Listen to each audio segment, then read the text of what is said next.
Hello, hello. Gonna get started here in just a couple minutes. Happy to see those of you that can join me live tonight. Happy to see you guys here. Trying to move this out of the way. Hello, how are you? So I'm just going to give people just another couple seconds here to hop on if anyone else is able to join me live. Um, I know we're a couple minutes past, but I want to welcome those of you that are live and those of you that are joining on the replay. Once I send the replay out, I am going to record this and make sure that you guys get a copy of it so you can watch it if it is something that you want to watch or share with other people. I would love if this was something that, benefited women, because I feel like being a perimenopausal woman myself, I feel like there are lots of these types of topics that we don't spend enough time talking about. Sleep is definitely one that can affect lots of different areas of our lives. And so we're going to break that down a little bit and talk about some ways that we can actually improve our sleep, because there are so many different aspects that can be affected by sleep or lack of sleep, depending on kind of where you're at.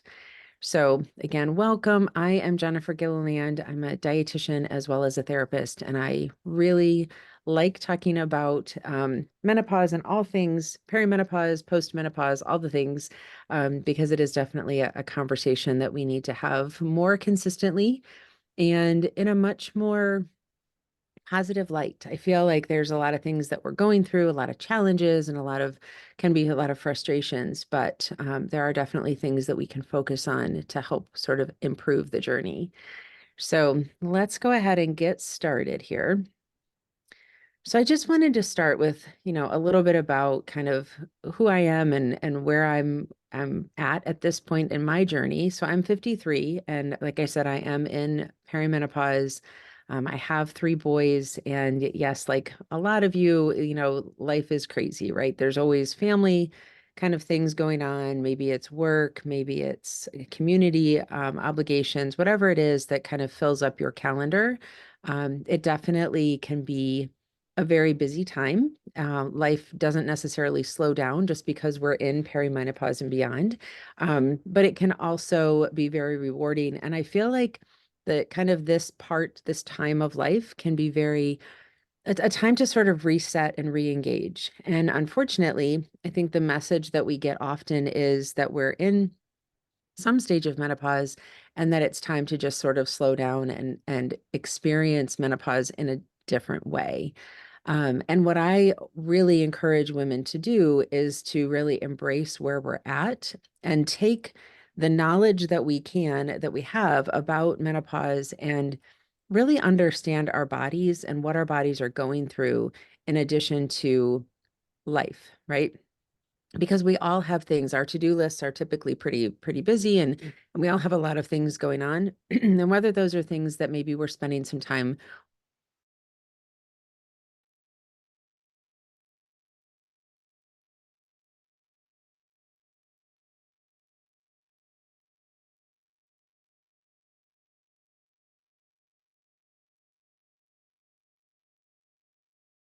when we really start to break down what our bodies are going through, the good and the bad of it is we all are going to go through it, right? And so when we start to really reflect on this isn't something that is unique to one particular group of women. We're all going to experience it. It's a matter of how we experience it and how we go through it.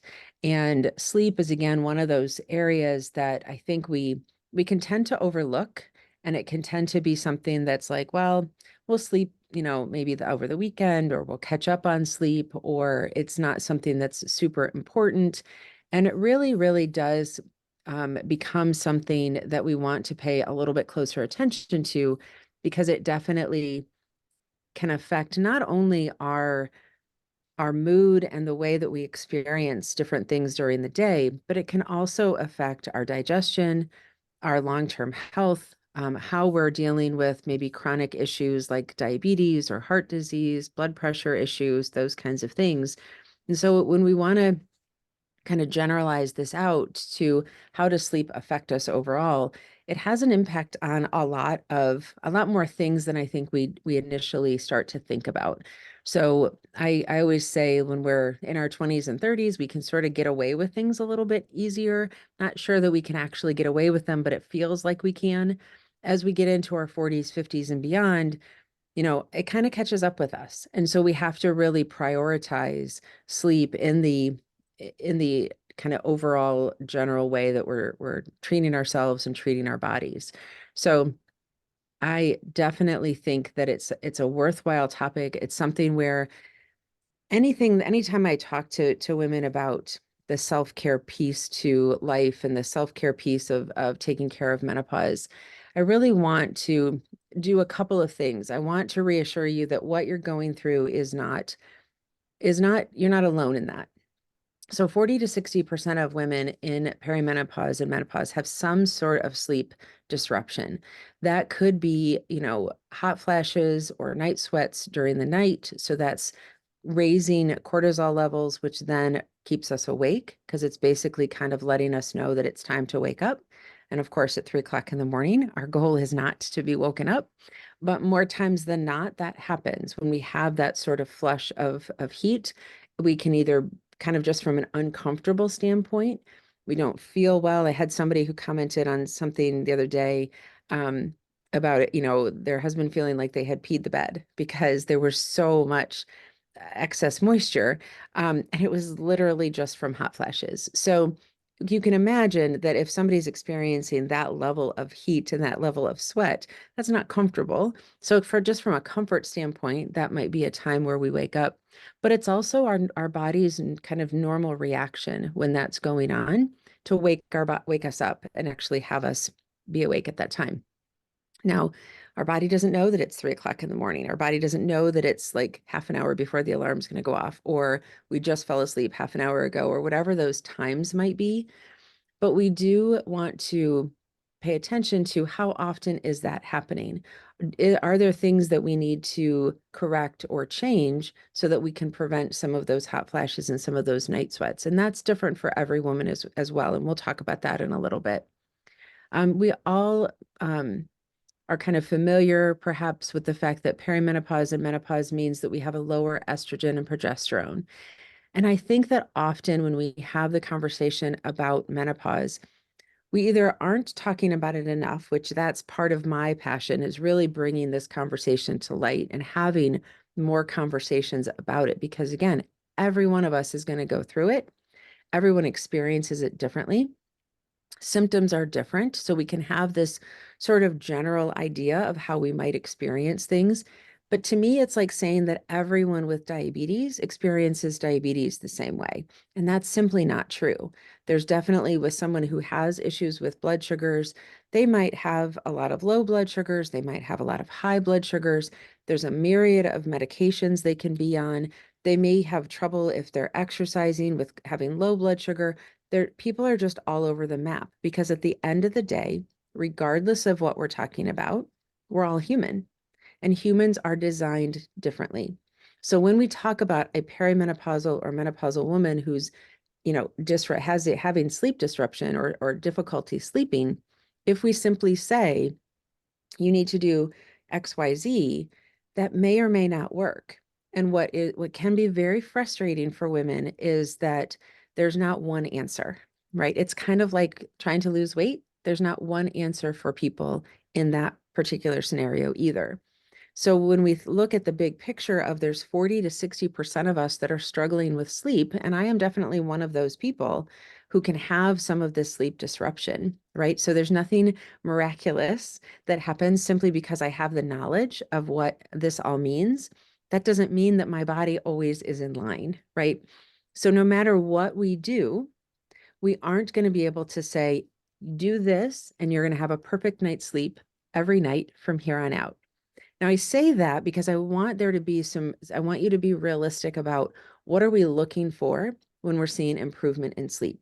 And if we're simply expecting every single night to fall asleep and stay asleep for 8 hours and not have any disruptions, I feel like we're probably setting ourselves up for some disappointment.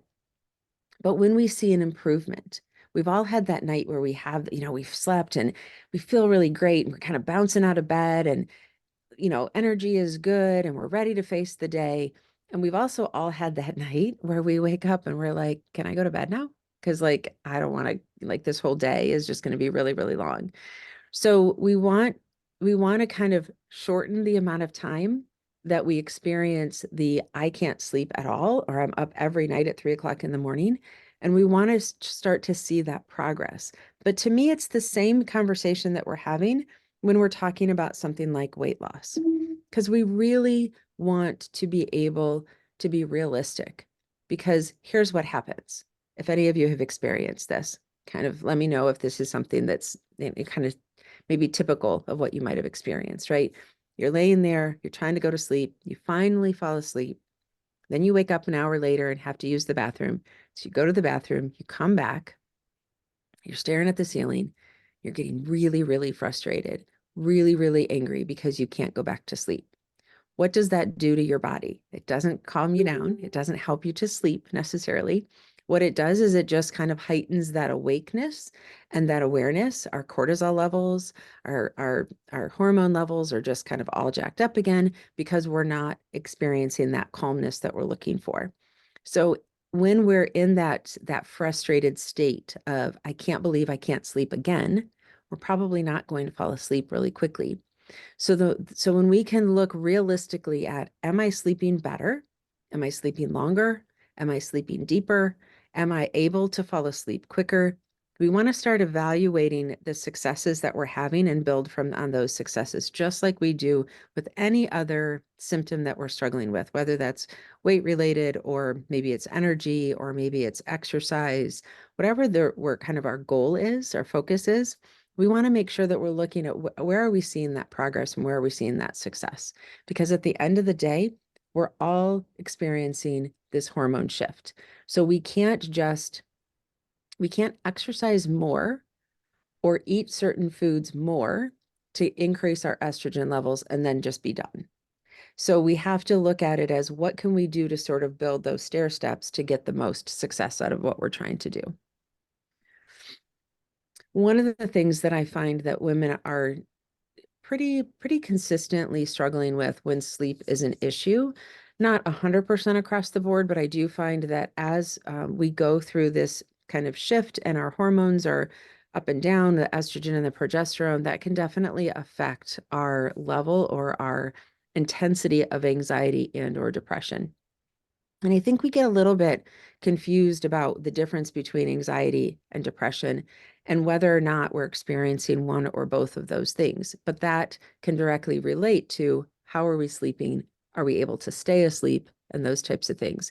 And as a therapist, I see this a lot. I see a lot of women really struggling with anxiety, and it's not something where they may have struggled with it their whole lives. Some women definitely have. Some are like surprised that anxiety is now an issue that they're facing. Some women feel like they're having panic attacks that are kind of new for them. So that sort of overwhelming feeling of just anxiety and maybe some dread and that kind of thing. And that definitely can affect sleep and our calmness through the day. Um, Depression can show up in lots of different ways. Maybe it's feeling like the walls are kind of closing in on you. Maybe it's something where you're just not really as interested in doing things and being social and being around other people as you used to be. Some of that might just be you're just kind of tired of people being people some days, and that's okay. But it's when it becomes something where it's limiting what you're able to do. So if, for example, your anxiety gets so bad that you're not able to be in certain social situations or certain situations that maybe you need to be in for work or for, a family event or something like that, and it's starting to impact your day to day, then we want to be really careful and really focused on what do I need to do to help with that anxiety. Certainly, if it's something where you're feeling like you're having panic attacks and those kinds of things more often, that can be very debilitating and kind of make you kind of decrease and kind of pull into yourself a little bit. And it's interesting because once people start with anxiety, it can actually show up as some depression as well. Because if you can imagine, if you've ever experienced the anxiety and that keeps you from being engaged socially, now we're kind of by ourselves and maybe we're kind of cutting ourselves off from some of those social situations, feeling a little bit lonelier. That can lead to some of that depression. Neither one of these things are things that have to be kind of suffered alone or suffered in silence. And there's certainly different varying degrees of how people experience them. So how does that show up for sleep? Well, again, I have a lot of clients who get up in the middle of the night and they're staring at the ceiling, and then all of a sudden that cycle of, oh my gosh, what about this? And what if this happens? And I can't believe this. And all of those kinds of things will go around and around and around, right? And especially if we have family or friends or coworkers or neighbors or whoever that we're close to that are struggling with something, or we're feeling like our world is sort of closing in on us, then that's going to certainly cycle that depression and that anxiety and those types of things. So it doesn't allow us to get that calm and that reset of the sleep because we're dealing with that anxiety. So what I want to kind of pick out from here is if you're struggling with anxiety or depression and you're not sleeping, then we really want to back up and look at that anxiety and that depression and get help for that. Instead of, I need to sleep better, so let me get some sleep medication. But we can look at it the other way too. If we're not sleeping, that can worsen the anxiety and depression. So what I would encourage you to do if you feel like anxiety or depression is affecting your sleep is look at kind of which way are we looking at it. If we're getting better sleep, would that help to reduce your anxiety? Or is the anxiety or the depression kind of worsening the sleep? Because those are two similar but different conversations. And if we're dealing with the sleep because we feel like the sleep is the main issue and that would make the anxiety better, then great.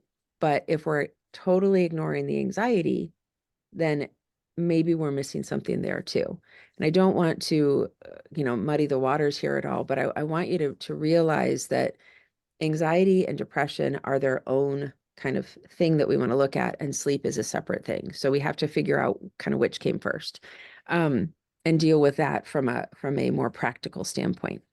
Because definitely sleep can be improved if we're able to calm and kind of settle ourselves down a little bit. So as we think about, and I think about the clients that I work with, many clients are dealing with retirement. I actually had a client who just finished up in my group program, the Menopause Breakthrough Method, and she had just retired as a teacher. And it's just different, right? So everybody sort of looks forward to retirement, and that's great. But then we're almost redefining who we are at that point. Maybe we're excited about being able to travel more or spend more time with grandkids or do whatever we want to do, not get up early in the morning, those kinds of things. But it is a redefinition of who we are and different than who we've been over however many years we worked, right? So we want to think about some of these life changes and how they're impacting both positively and perhaps negatively how we're experiencing things, because this again can be something that disrupts our sleep. If we're feeling just some sort of way about things and we're feeling unsettled, then that can definitely contribute to that kind of being awake and that feeling of like not being able to just rest. So I'd encourage you to think for a minute here about, how do you feel about where you're at in life right now? When we think about life changes, what kinds of things are you going through? Are there, kids that are kind of doing their thing? And are they moving out or going to college? Or are they coming back after not having lived at home for a while? Are you experiencing an illness for yourself or maybe somebody that you care about? Are you taking care of aging parents? Are they experiencing some sort of illness? And so we kind of have there's all these moving parts, right? There's people that are perhaps older than us, some people that are perhaps younger, and we're trying to sort of navigate the waters of, what does this look like? I know for myself, I have three boys and they're 20, 23 and 25 at this point, and it's a different conversation. I talk to people that have younger kids, and I love talking to my adult kids, but it's a different way, it's a different experience than what it was when they were younger, right? The needs are different, the conversations are different, the time commitment is different. So how are you sort of navigating through this life change? And how do you feel about how things are going right now? Because a lot of times how we approach these life changes affects how our body is going to feel about them. So I like to look at things as both a physical kind of reaction and then an emotional reaction. We'll talk about that a little bit too. But the physical change that might be happening, are you feeling a lot more anxiety because the kids aren't living at home? Are you feeling anxiety because they are living at home? Are you feeling like you want to get up and go and do more things and now you have a little bit more freedom? Are you planning on moving? Are you doing more vacationing? Are you doing less vacationing? Like, where are you at in that whole kind of picture? Do you feel like because you're having to take care of your aging parents that you're limited on what you're able to do? And that, unfortunately can be a reality for people. Great people trying to help their parents out, but it's limiting. It changes maybe what your thought process was about where you'd be and what you were doing at this point in time. Maybe you're thinking about a career change. Maybe now it's kind of your turn to either go back to school or change up what you're doing, change up, what your kind of direction is, right?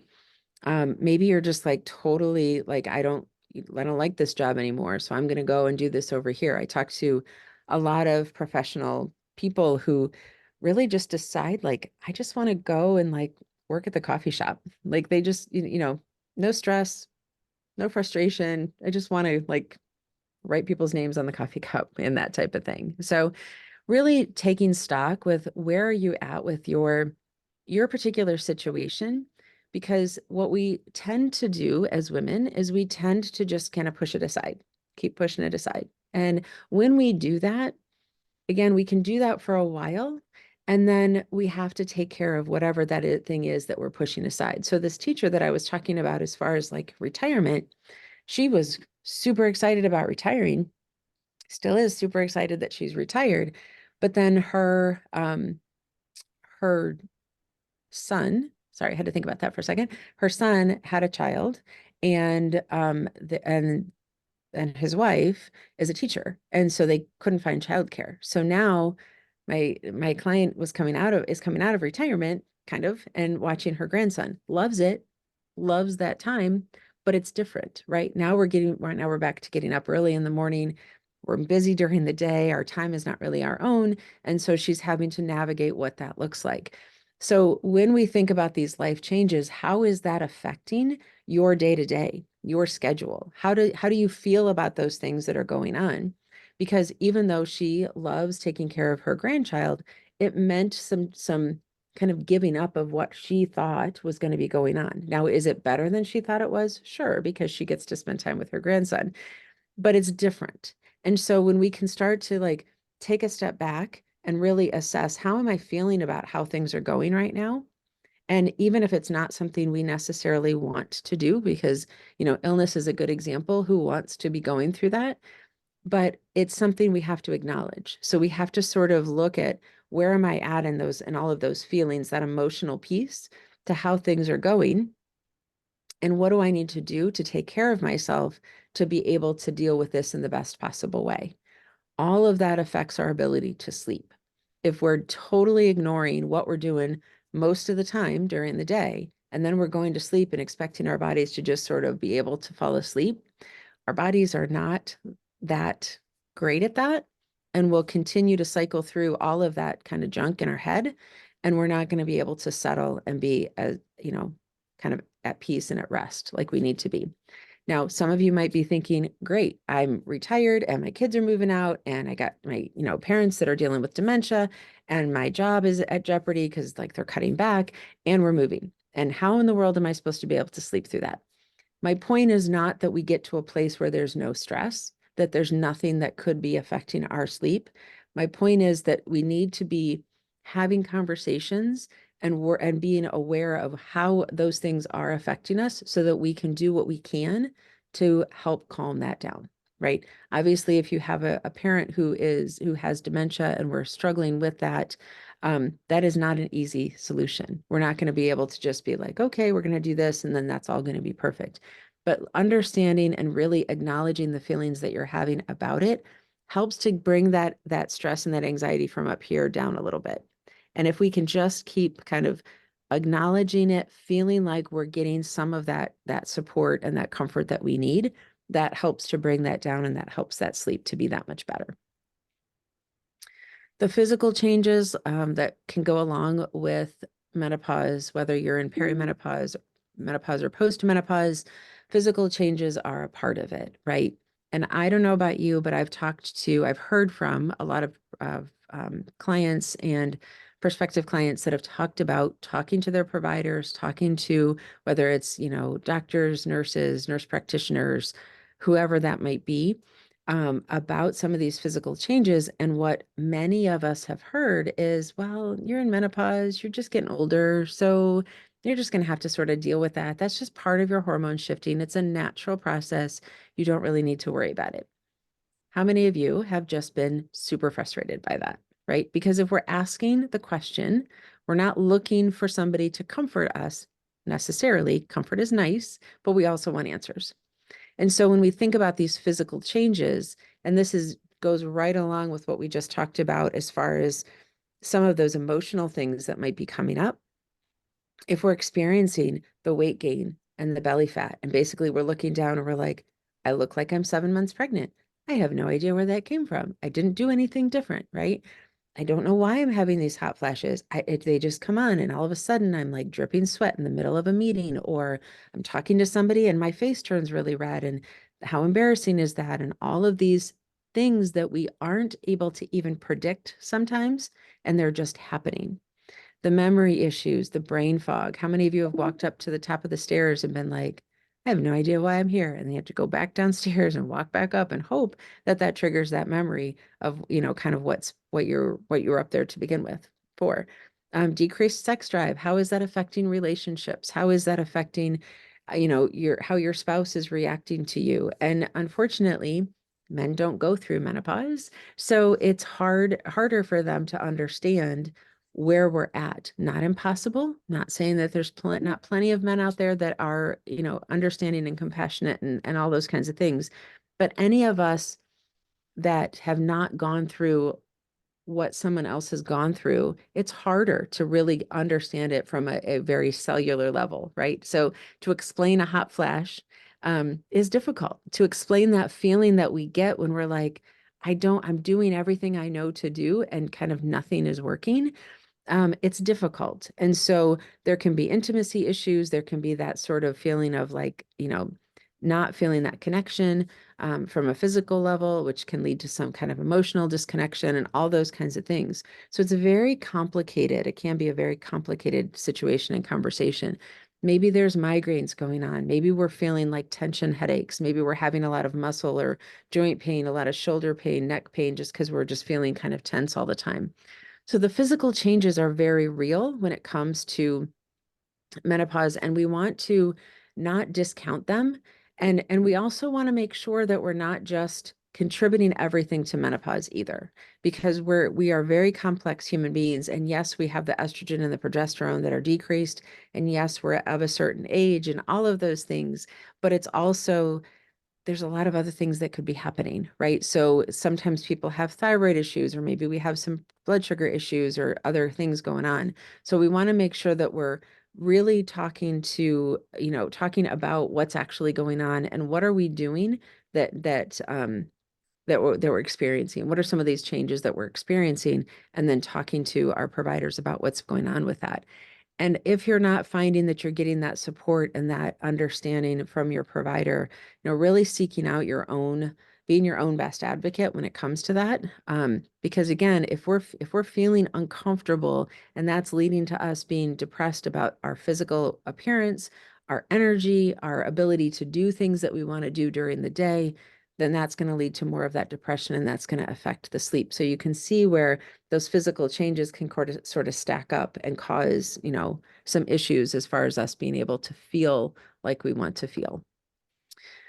So, of course, we're going to talk about nutrition because I feel like nutrition is the foundation of everything when it comes to our health. It's how we fuel our body, it's how we fuel our brain and our thought process.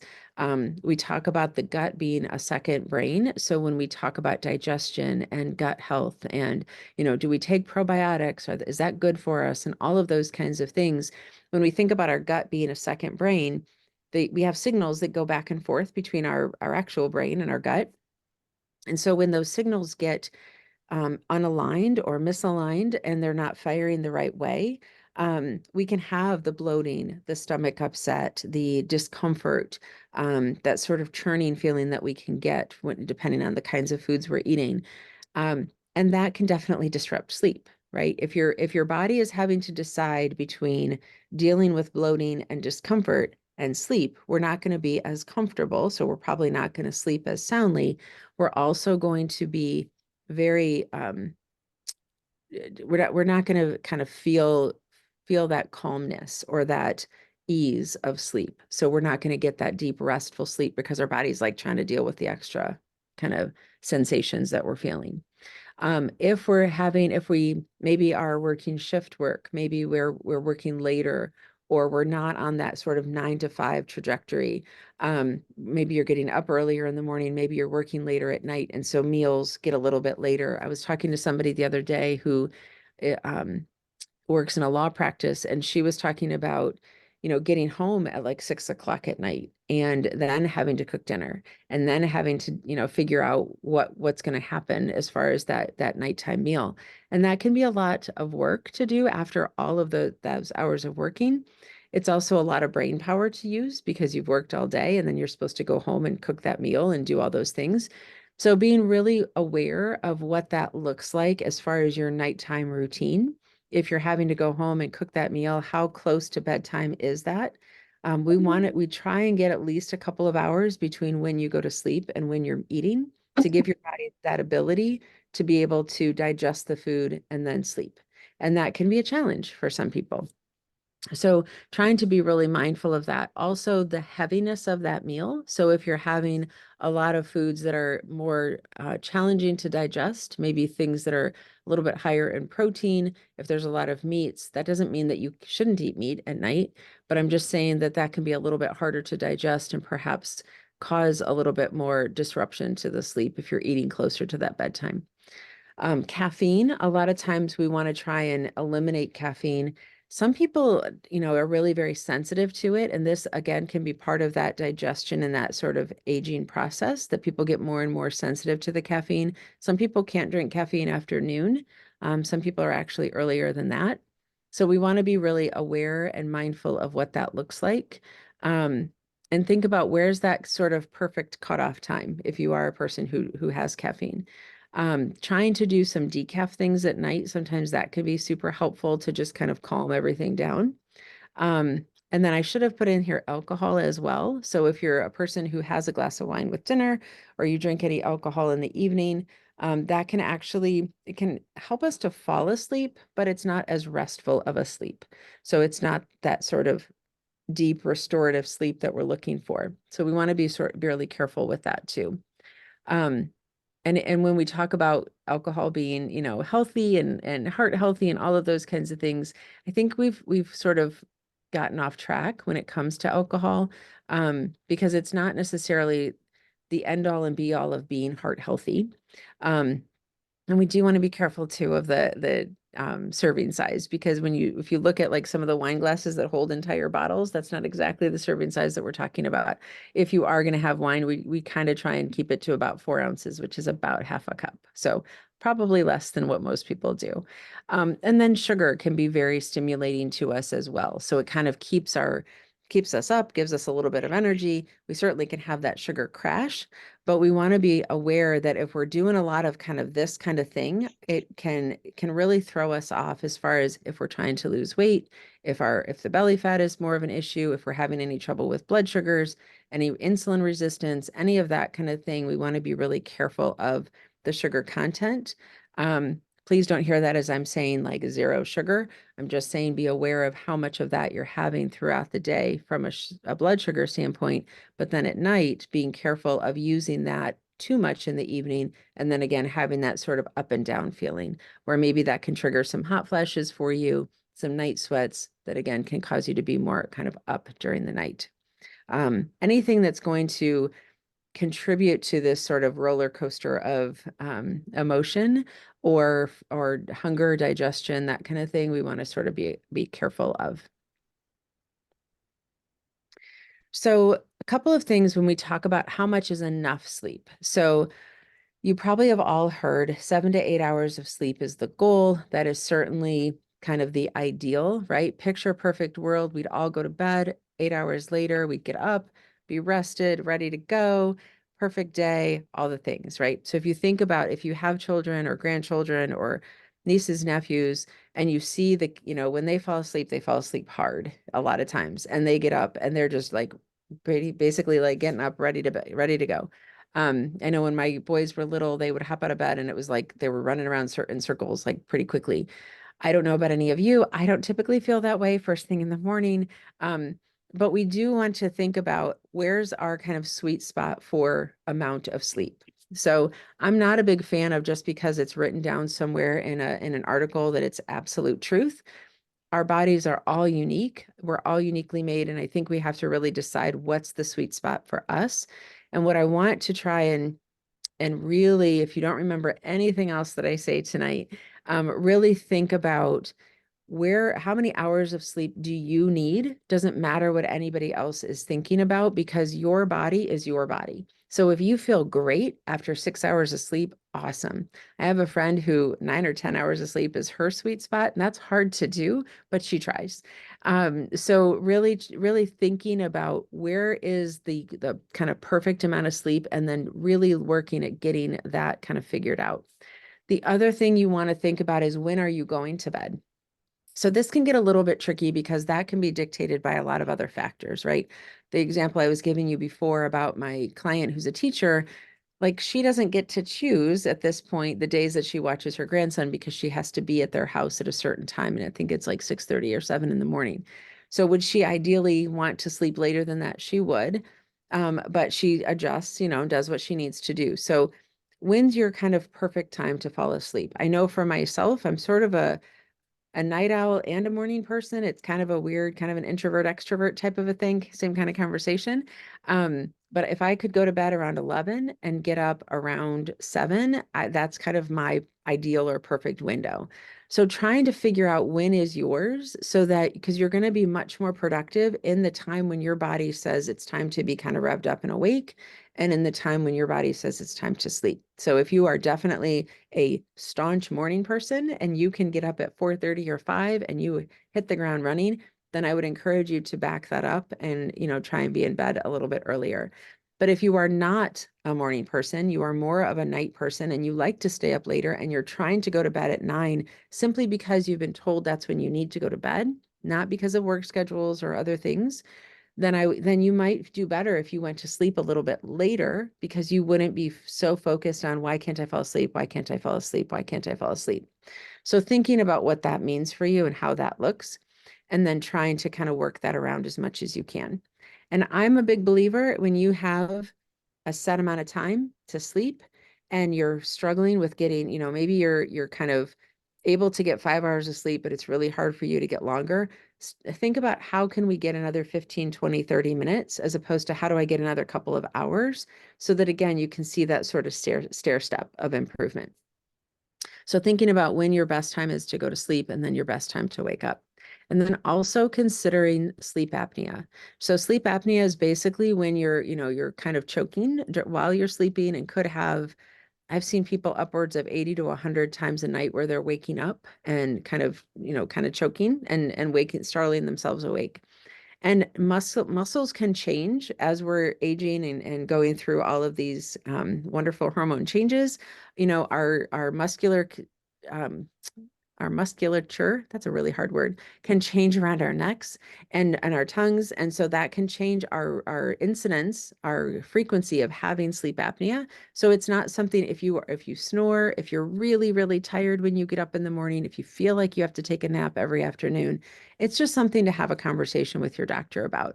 Not everyone that does that is necessarily going to be diagnosed with sleep apnea, but I think it's worth the conversation.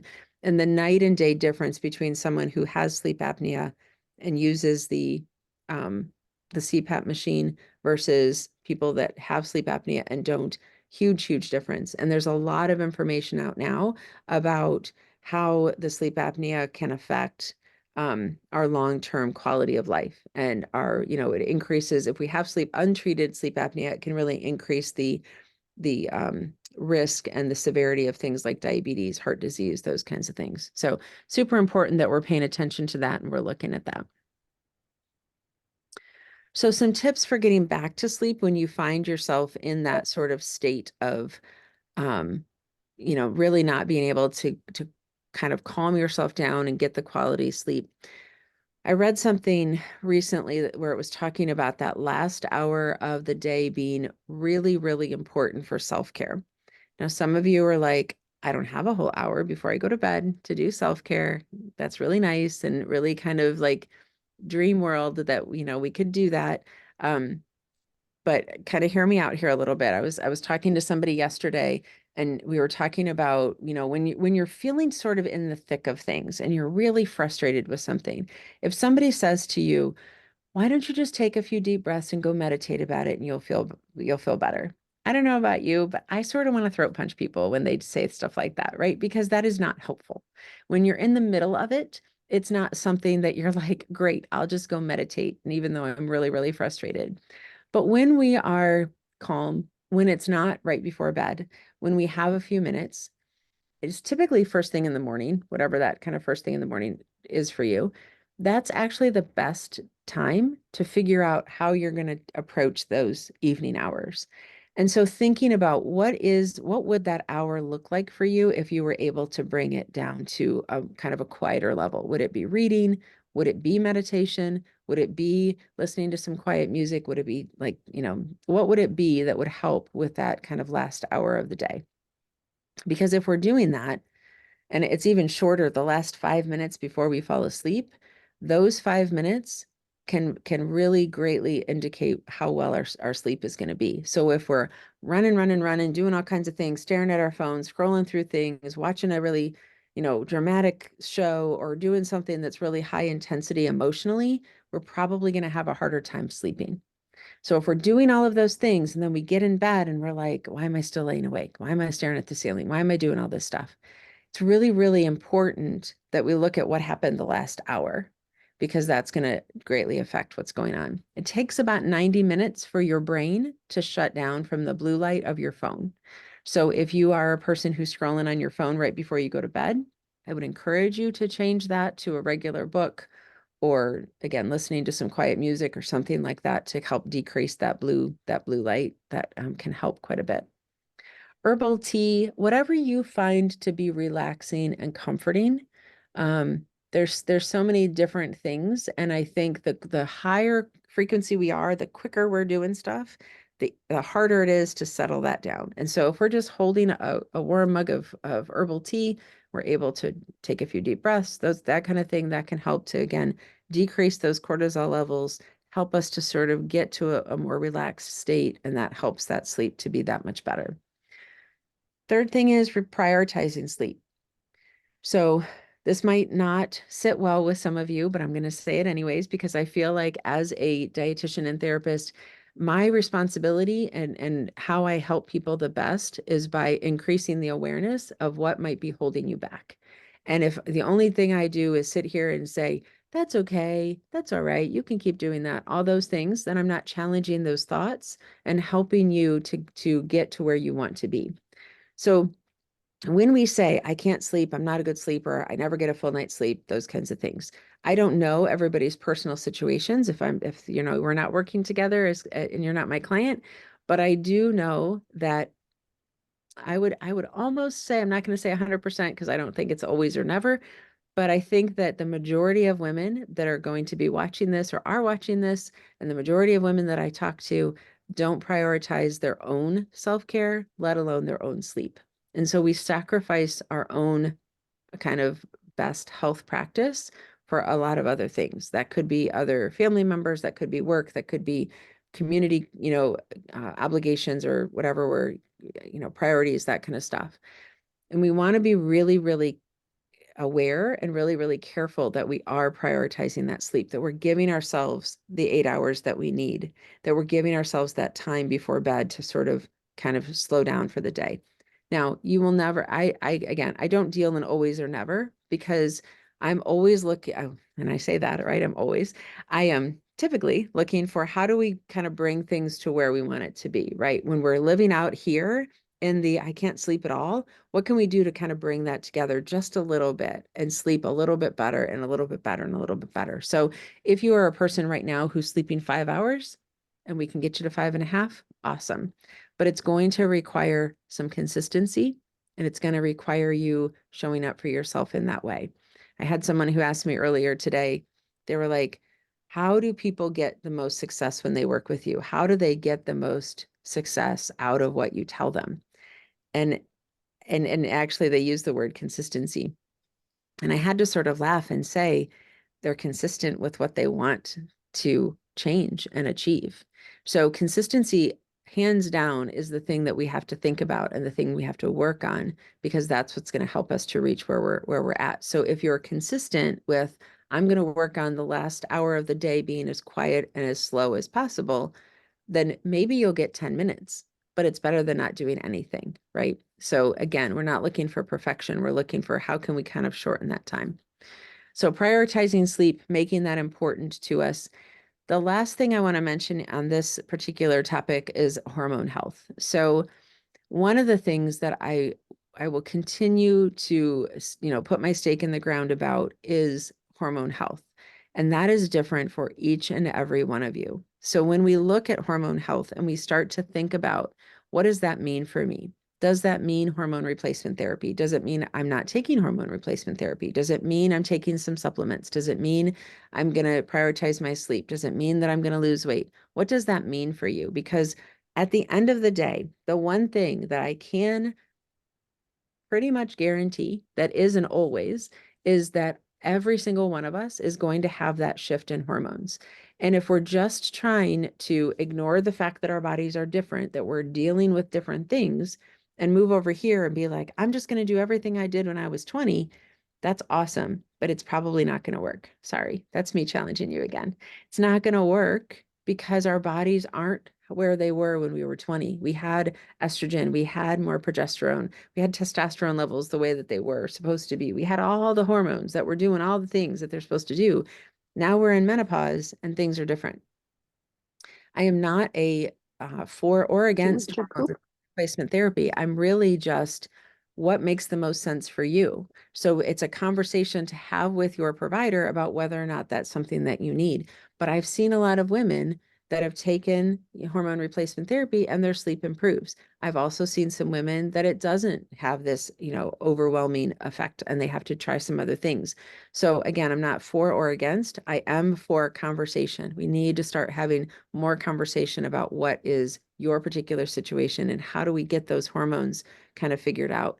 One of the things that I offer people is the Dutch test to really look at those hormone levels so that we can figure out where you're at. Now, if you just get like a regular lab test and they look at hormone levels, you're going to have this sort of up and down, and people will say it's just that 1 minute in time, and that's true. The Dutch test is different. It's more of a functional test, so it can give you sort of that kind of trajectory of where are your hormones at and where do we need to go kind of from there. So it's different in the what it looks at and the trends that it looks at, so we can get a little bit more of an understanding of that.